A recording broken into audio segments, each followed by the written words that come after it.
What's up, everyone? This is the Montre Black. Today we're gonna react to a death battle, Yuji versus Denji. Let's watch. Say your prayers.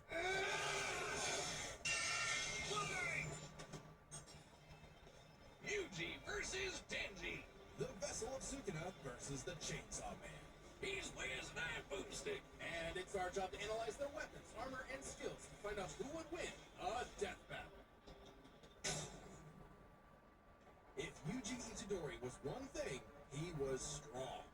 As his grandfather lay dying, he made Yuji promise to help others and not to die alone. A promise Yuji would keep by joining Jujutsu High, a school for up-and-coming sorcerers training to rid the world of curses.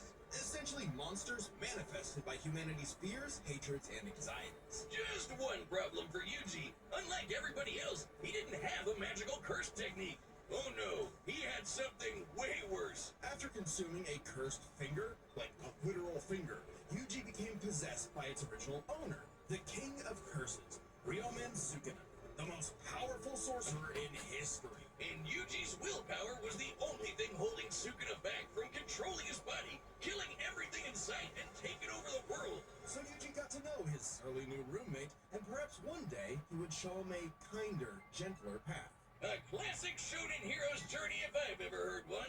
Yuji would track down and nosh on the rest of Sukuna's cursed fingers before they caused any more trouble. Fulfilling his late grandfather's wish to use his strength in service of others, surrounded by friends. Helps that he's getting a first-rate education from the strongest sorcerer alive today, Gojo.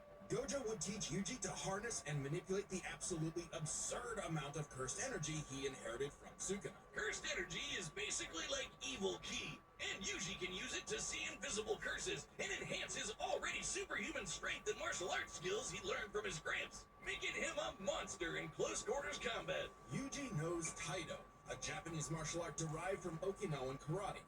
It focuses on agility and flexibility with the inclusion of spins, twists, tumbles, drops, rolls, and fleet footwork. Which he combines with jujutsu techniques like Divergent Fist. Yuji strikes an enemy so fast that his cursed energy takes a second to catch up, hitting his opponent twice and messing up their rhythm. By perfecting that timing and applying cursed energy within 1 microsecond of a hit, Yuji can achieve the Black Flash, increasing the power of his hit by a factor of 2.5. A feat that would require reaction speeds nearly 1,000 times faster than sound. It's basically impossible to do at will. You're so in the zone when you pull it off that it fully restores your cursed energy and boosts your output to 120%. Yuji's Black Flashes are so strong in particular, the author himself stated that 5 in a row would have been enough to instantly kill the special grade curse, Jogo. Who did this? And this? And this? How many has Yuji ever done in a row, you ask? 7.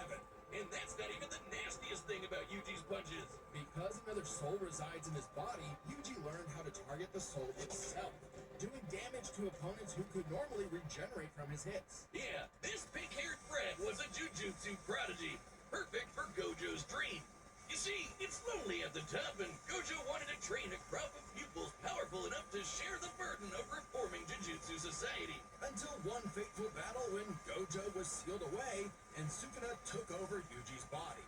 Then proceeded to, well, commit that whole mass murder thing he was always going on about. Yeah, turns out Sukuna is evil. Like, really, really, totally, completely, irredeemably evil.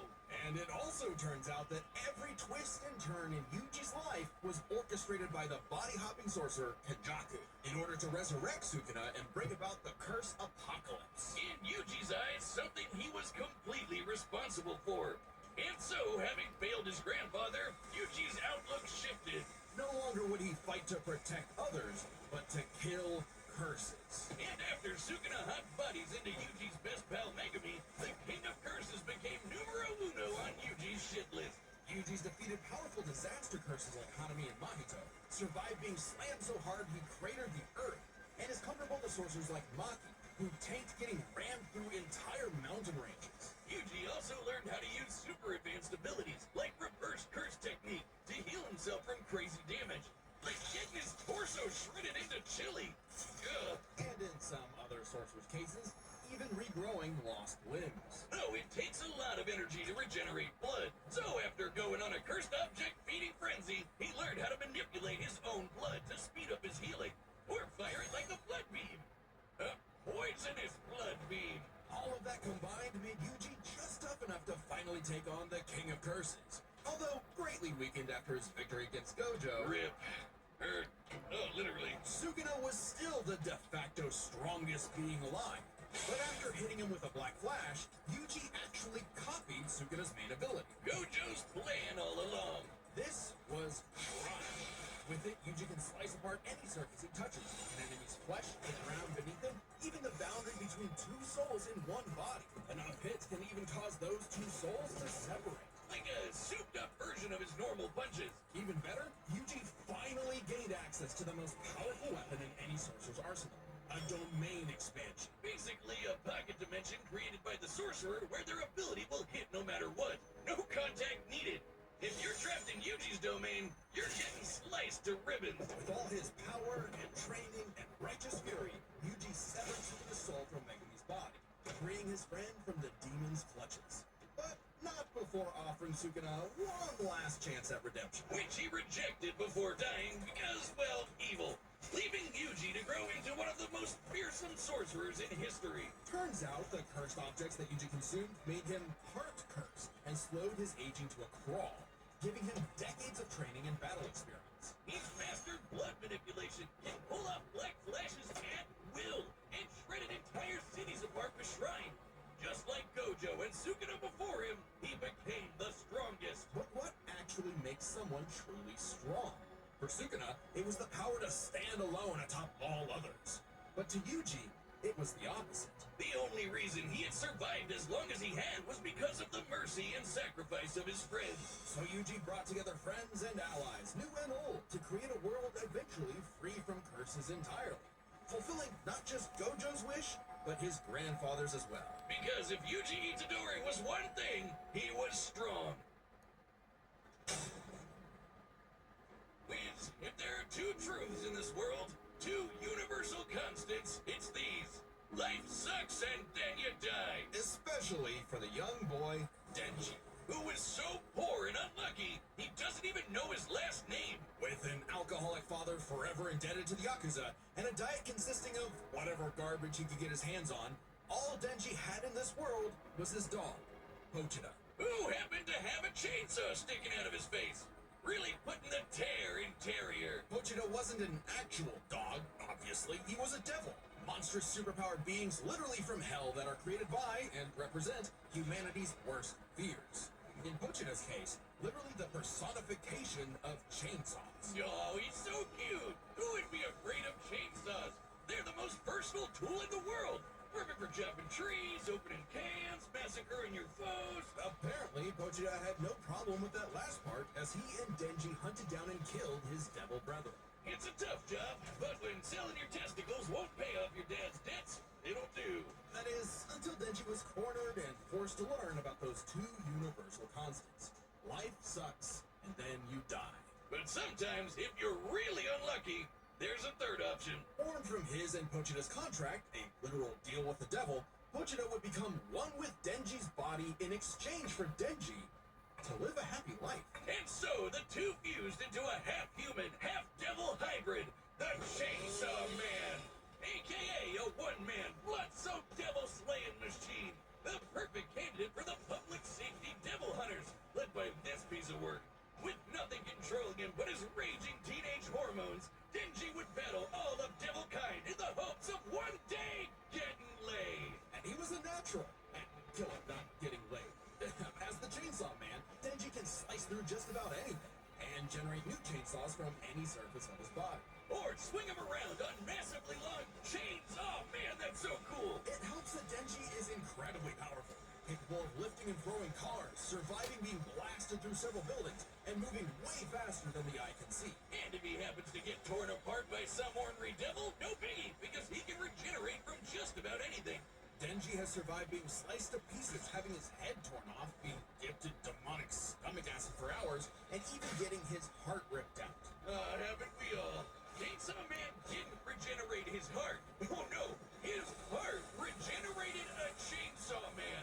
Even separating Denji and Pochita won't stop him. When Denji was stuck in this alternate dimension, he Pochita still possessed a metaphysical connection. With their stomachs. While his healing factor can be overtaxed, all he needs to do is drink some blood and he's back to full health. And considering that chainsawing devils apart is basically an infinite blood exploit, he almost never runs out, only limited by the violence-induced psychotic frenzy he enters in combat. Well, he's not actually crazy. Denji might be, okay, definitely is an under-socialized moron led by his dick, but he's surprisingly clever in combat. Almost always thinking outside the box and coming up with so dumb they're brilliant strategies to take on devils that should be too strong for him. In short, Denji was the perfect soldier, and was rewarded for his efforts with something that began to resemble a happy life. Aki, the stern older brother, Power, the bratty younger sister, and Makima, his boss, and the girl of his dreams. All Denji had to do to finally score with that dead-eyed redhead was to kill the most fearsome devils in existence, like the Typhoon Devil who created a massive hurricane, or the Bomb Devil who could blow up most of a city, or the Gun Devil who could travel around the world and kill over 1 billion people in about 5 minutes. But, plot twist, he had to kill Makima too, because she was secretly the Control Devil, one of the 4 horsemen of the apocalypse. Everything she told Denji was a lie. The happy life he created, the family he made, all of it was designed to be torn down. All with one goal, to force Denji to break his contract with Pochita and become her servant. Order 66ing every devil she didn't like. But when Denji did break, Pochita took over. Now, Pochi might look cute and cuddly, but the Chainsaw Devil is one of the strongest and scariest dudes in the universe, capable of tearing through hordes of devil hybrids like nothing. More than enough to give Denji his opening to beat Makima by cutting her up into sashimi and eating her whole. A very similar solution to the Chainsaw Devil's most powerful ability. Anything Pochita eats gets deleted from existence. Yeah, like it never happened in the first place. World War II? Gone. AIDS? Nada. Nuclear friggin' bombs? A light tasty afternoon snack, thank you very much. Forgive me, chainsaws. I knew not your power. He also ate the Death Devil. Yes, Denji ate death, which means no one on Earth could die. Oh, you think that's messed up? Let's talk about his next romance, Asa. A sweet, shy, awkward girl, perhaps Denji's one true love, except for the fact that she shares a body with Makima's sister, Yoru, the War Devil. Who herself is in love with the greatest warmonger of them all, the United States of America. And Yoru was determined to use her love of the USA to drown the world in a ceaseless hurricane of blood. Denji, buddy, you ever considered maybe switching to guys or something? Because every single woman you meet has tried to kill you. It was in Denji's climactic battle with the War Devil that his and Pochita's bond finally matured, giving Denji full control of the Chainsaw Devil's power. A kind of Denji Man, I guess. Which he used to kick the War Devil's ass. And she was no joke. Strong enough to shoot Pochita from across the globe with a near light speed 2-ton bullet from the goddamn Statue of Liberty. Better yet, Yoru was so powerful she turned Oregon into a sword. Yes, the state of Oregon. Rumple the entire landmass into a blade, fly it over to Japan, and swing it at Denji. And he matched its power. She also threw the American flag at him. The one on the moon. You know, the moon in space. In seconds. And he dodged it. With the whole world literally falling apart, Pochita realized that becoming Chainsaw Man made Denji's dream for a normal life impossible. Something Denji was always too stubborn and selfish to realize until it was too late. So Pochita did what any good dog would do. Eat himself and erase the Chainsaw Devil from existence, creating a new world without him and leaving Denji just Denji. But maybe all this time, Denji was enough. Being Chainsaw Man could not save his loved ones, but being Denji could. Because sure, life sucks and then yeah, you'll die. But while you're stuck in between, chasing your dreams with your butts can help make life worth living. Alright, the battle's about to start. But first, bitch calls are back. Yep. Hey, I'm Chad, the voice of Boomstick. And we've reopened Death Battle pitch calls on the Death Battle store. It's a way for you to meet with Ben and I, the creators of Death Battle, and pitch us your favorite matchup you've always wanted to see over a video call. That's right, a lot of the episodes we're working on right now are being made because of a pitch. But to give each pitch the time it needs, there is a limited number available. So grab them quick before they're gone. Last time we sold out in just under an hour, which absolutely blew our minds. Death Battle pitches are available right now on our website, deathbattle.gg. It's kind of like our own private Patreon with a bunch of extra stuff in every episode of Death Battle ever. And if you're a website member, you get first dibs. First it'll be available to chroniclers, then archivists, and so on. Plus, members get a pretty sweet discount on the store, so it's a big deal. Let's get to the battle, but don't forget to grab your pitch at deathbattle.gg. All right, the combatants are set, and we've run the data through all possibilities. It's time for a death battle!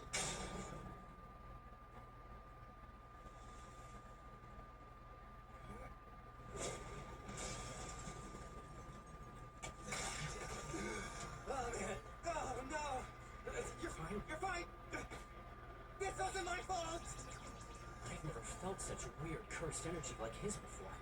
Say your prayers.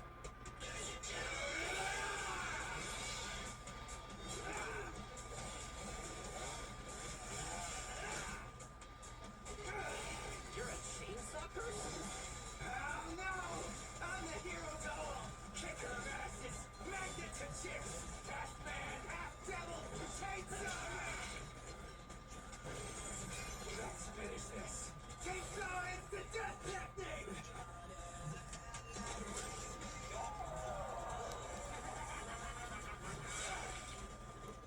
Got her up, pig-head puppet!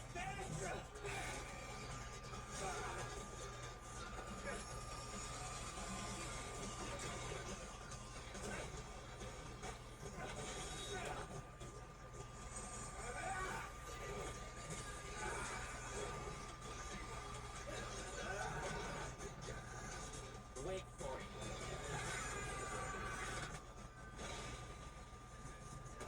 I realized you had two cursed energy sources in one body, so I separated them. Speaking of,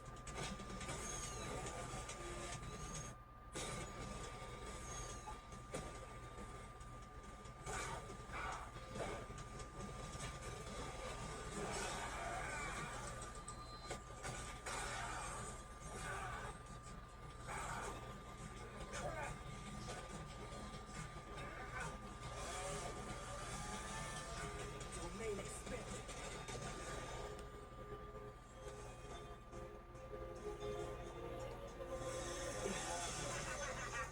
Yeah, you that's up, baby! Cozy Dunn are our brothers! You'll never keep us apart!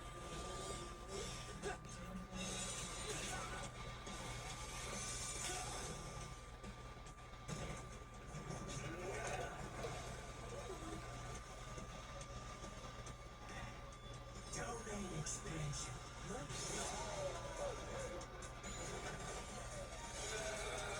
Finally got you to stop moving! See? We can be smart too, huh? punt, pass, pitch.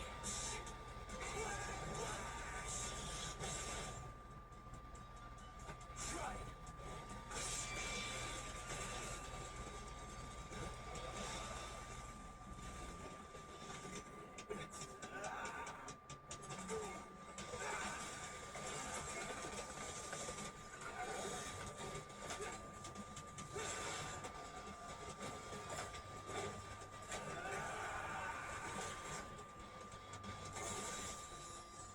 A human and a curse. Brothers. You don't see that every day. All right, Pochita. I wonder if that burger place is still open. KO! If Yuji Itadori was one thing, he was strong. Just not strong enough today. Let's break this down into 4 chapters. Their speed, skill, abilities, and power. First off, who was faster? Yuji's greatest speed feat is the Black Flash. In order to apply cursed energy within 1 microsecond of a strike, Yuji would have to move and react at over 900 times the speed of sound. Insanely fast. But remember that time Denji dodged that flag that Yoro summoned from the moon? You know, the one that's over 200,000 miles away? Considering Denji's position from start to impact, all while in the midst of a fast-paced battle, this must have happened in a matter of seconds. Well, lowball it and say 10. Though it'd probably have to be faster to use against Denji in a fight. This means the flag must have been moving over 12% the speed of light. Over 100 times faster than the Black Flash. Now, Yuji has gotten significantly stronger since his adolescence, but we know for a fact that in Jujutsu Kaisen, relativistic speeds are something humanity has explicitly not yet achieved. So it's pretty clear that Denji takes speed. However, Yuji has made a career out of going up against enemies far out of his league by relying on his skill. And what a career it's been!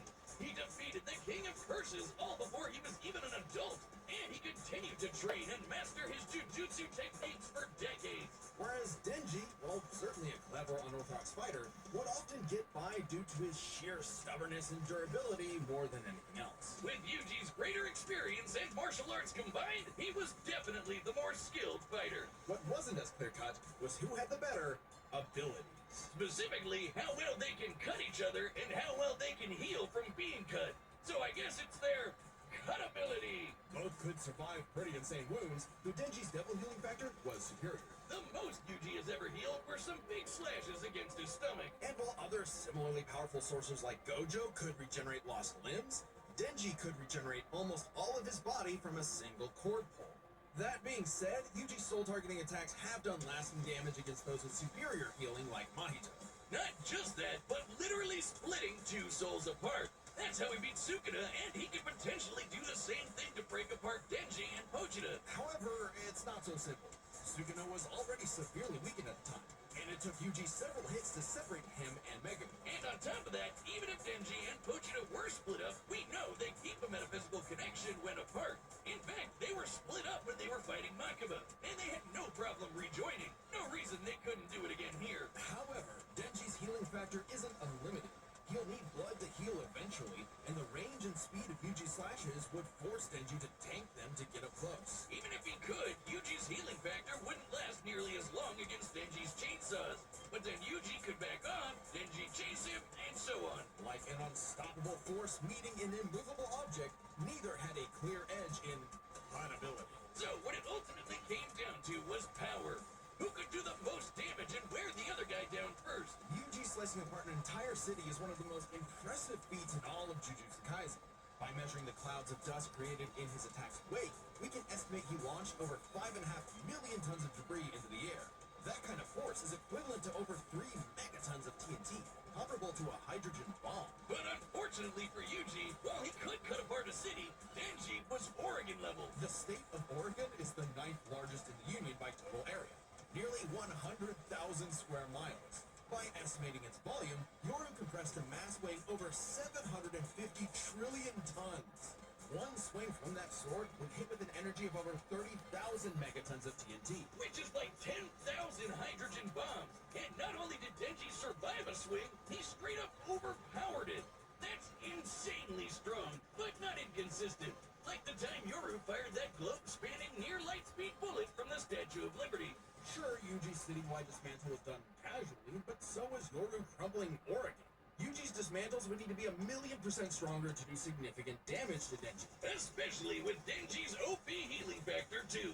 Denji takes the final edge in power. All Denji needed was one good hit to finish the fight. And with his far greater speed, it was only a matter of time. What can I say, Yuji? Denji's just got that dog in him. The winner is Denji, the Chainsaw Man.